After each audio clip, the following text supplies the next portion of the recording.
Bonjour Fabien. Bonjour, bonjour. Déjà en fait, d'où vient le nom des personnages principaux? Gaïa, Arteon, Megazelle et Sparadrap. Alors Gaïa, ça vient en fait, c'est comme ça que j'ai appelé un de mes personnages dans Secret of Mana, la fille dans Secret of Mana, j'avais donné le nom de Gaïa. Sparadrap, c'est en fait, c'est avec Istos qu'on l'a trouvé. C'était en fait, on voulait le nom de quelque chose qui soigne mais qui ne sert à rien, qui ne guérit pas, tu vois. Et donc du coup Sparadrap pour un healer c'était rigolo. Omegazelle en fait, c'est le nom qu'il avait dans Lost Levels. Gaïa aussi d'ailleurs. Hein, c'est Omegazelle, c'est parce que Zell, tu vois, il ressemble au personnage de Zell dans Final Fantasy VIII. Ah voilà. C'est vrai, avec un peu moins de charisme, oui. Voilà. Ouais. Mais si tu lui fais le dessin, il aura autant de charisme par contre. Voilà. Et Arteon, ça a été un choix en fait.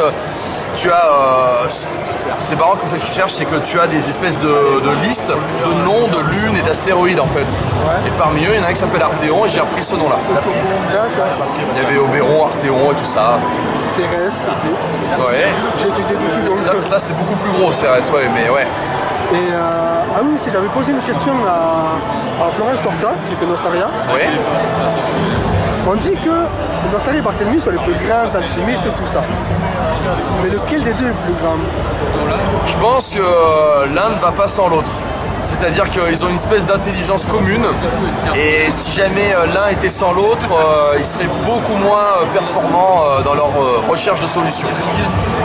C'est un vrai duo, ça c'est... Donc c'est eux deux. Et puis Nostaria est beaucoup plus courageuse et beaucoup plus forte. Barthémulius, peut-être qu'il a peut-être des idées, des connaissances. Voilà, les deux ont une sorte de connaissance commune. Ils se complètent. Oh là là, oh, ça fait un moment. Si je voulais savoir, parce qu'au début de nous, vraiment au début, on voit qu'en fait que l'Empire sont les gentils, la coalition les méchants, c'est ce qu'on veut nous faire croire.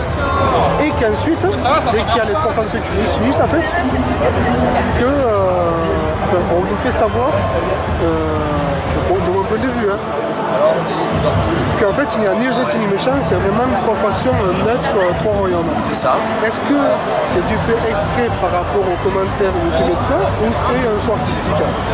Ah, c'est artistique parce que, alors moi il faut savoir que les commentaires, je m'en suis jamais inspiré pour la série parce que quand tu es auteur, surtout transmédia, ben, moi ce que je vous publie aujourd'hui, comment te dire, là vous allez voir les épisodes de la saison 9, mais dans ma tête j'en suis déjà à la saison 10 ou 11, tu vois.